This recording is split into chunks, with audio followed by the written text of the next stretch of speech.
Miss Audrey, about yesterday. Can you tell me what happened? What are you talking about? What do you mean, what am I talking about? Of course, I'm talking about the car. Oh, the car! Oh, I wanted to borrow it next Monday too. Is that all right? Of course that's not all right. What are you talking about? My husband also said don't ever let her have the car again. How did you manage to make it into that condition? Was it really that bad, though? I feel like you're being a little too sensitive. That's not the problem here. The rear seats were all covered in mud. It looks like you scratched it too. How could you try to return it in that condition? Huh? Of course I did! I have to return what I borrowed. That's common sense. I'm going to return it, obviously. Hang on. Let me explain what common sense is. You return whatever you were borrowing in the original condition it was in. I'm going to have you pay for all of the repair and cleaning bills. No, you can't do that. I'm just a stay-at-home wife. Besides, I have kids. Just because the interior of the car is a little dirty doesn't mean that much, does it? It was just a little dirty, though. You just said you were going on a picnic, but where did you go hiking? The deep woods? There were literally bits of pine all over the car inside and out. How do you explain all of that? Oh, well, we did go to a place with a lot of nature. And it kind of makes sense why that would happen. But I really can't pay this time, just so you know. I'm not like you, Elsa. I'm just a stay-at-home wife. That's not going to pass as an excuse, just so you know. I'm going to have my husband reach out to your husband. He's going to know about what happened. Hang on. How does my husband have anything to do with anything? I just borrowed the car, seriously. If you bring him into it, it's just gonna make things annoying. Please don't. Okay, then pay up. I'll take you the invoices today. Ugh, I can't do that. Anyway, I'll be needing it next Monday. I'll have to borrow it all day. I hope you can have it fixed by then. I'm not lending you it again! You're seriously not going to pay us, huh? Nope, I'm not going to. It's not like I don't want to pay you. I literally can't pay you.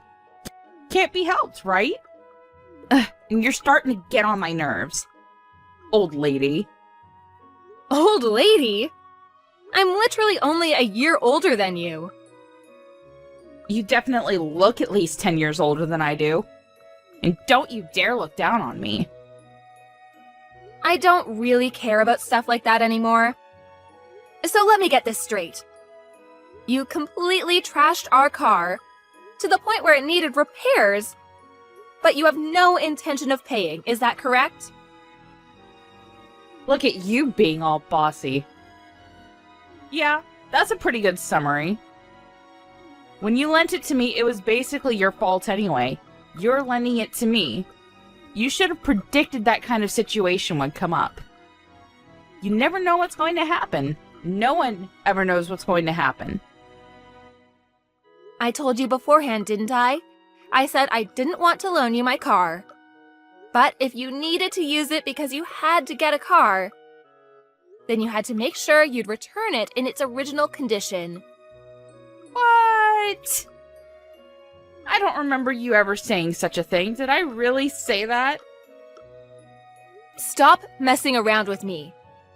If that's the attitude you want to have, we also have our own options that we can pursue. What? You're scaring me. What are your options? You said you were going on a picnic. You went with your friends, right? Yeah, sure. What does that have to do with anything? Why didn't you use your own car? Or maybe one of your friends' cars? Our car is tiny. It's not really designed for picnics. So I figured that your car was perfect for the occasion. Really? Does your husband know about this? About what? That I borrowed the car? Of course he knows about it. I told him after the fact, but I did make sure to tell him. No, not about that. Huh? About who you went picnicking with. The fact that it was a man. How do you know? Did I say that it was a man? Is that person your friend or something, Audrey? That person who? Did you see us somewhere? I did see you two. I'm pretty sure that it was your neighbor's husband too, right? You saw our faces too? You're wrong though. It was just someone that kind of looks like him. I thought they kind of looked similar too. I know for a fact that he's not a stranger. There's no way I would make that kind of mistake. I've seen that same man wearing the exact same clothes before. You're checking his clothes too? You're really detailed, huh? Yeah, you're right. But it's not like we went on a picnic together. I just saw him along the way, so I figured I'd give him a ride. I met my friends after I dropped him off. There's no problems there, right? Where did you even see us, though? Other friends? I didn't notice you being with any other friends. I said they came later on. That's why when you saw me with the neighbor's husband, then later on, my friend showed up. Yeah, that's not possible. Huh? Why not? It's literally impossible. That man was the only person that rode in the car. What are you saying? That car has a drive recorder. Huh?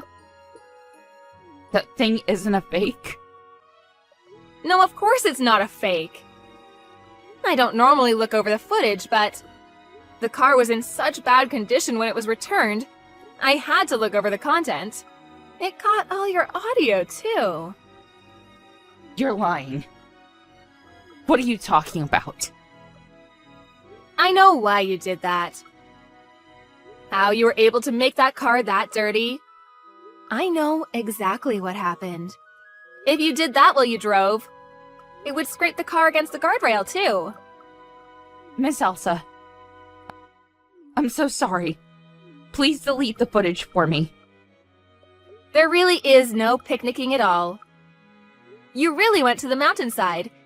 To do what, exactly? You even took your 3-year-old daughter with you. How could you do that? I'm sure the crap in the back seat was from when your daughter came back into the back seat with all the mud. If she was left alone for 3 hours, I'm sure she'd get pretty dang bored too. I'm sorry. I didn't have any bad intentions. I just didn't have any time to clean up. Can you keep this between us and not tell my husband? I'll pay for the damages, I swear. I'll pay for the cleaning and repairs. I'll even pay a little extra. Is that all right? You're definitely going to be paying for damages. Actually, the fact that you were doing something kids shouldn't be seeing, using a neighbor's vehicle, makes me never want to touch the car again. So, you'll be buying the car outright. What are you talking about? You know I can't do that. I don't even have that kind of savings. I've only got like $2,000 left. What do you want me to do? If you're going to be in that much trouble, why did you go out of the way to borrow my car? Well, if I use our car, there will be evidence left behind. And if someone saw the neighbor getting into my car with my daughter, everyone would know immediately what was going on. I figured if it was your car, it would be difficult for people to catch on. You're being super calculated about that kind of thing. Your stuff is all premeditated.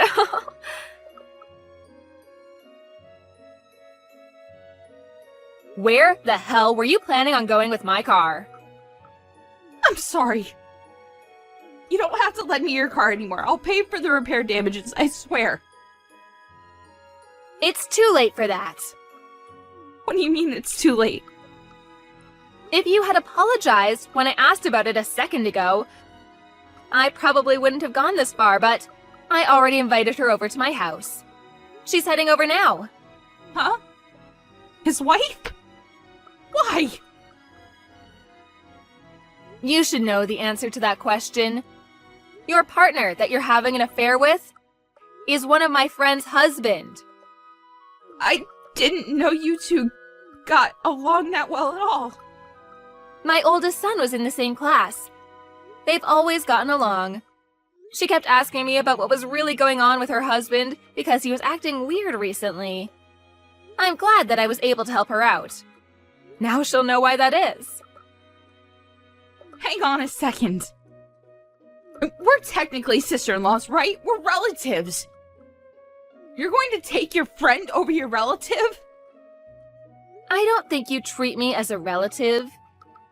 You literally just use me to get with your affair partner.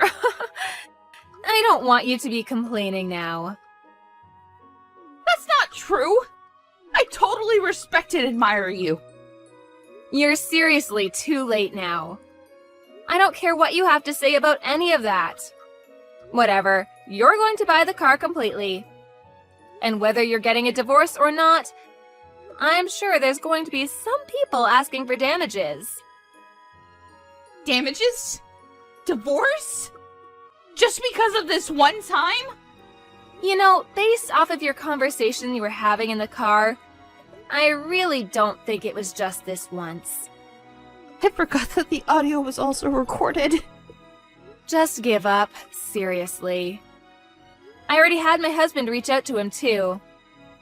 As soon as work is over, he's gonna be coming over to my house. If you want to come over too, you're more than welcome to come. You can explain it all yourself.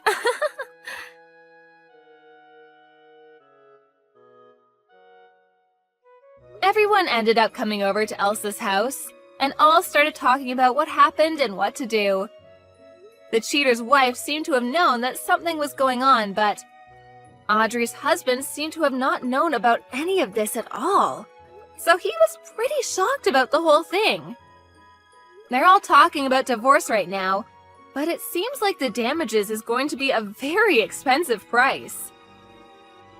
The wife of the cheater only sued for damages, but no matter which way you look at it, Audrey will not be able to pay for it. Audrey ended up buying Elsa's car outright. And Elsa ended up happy with a brand new car.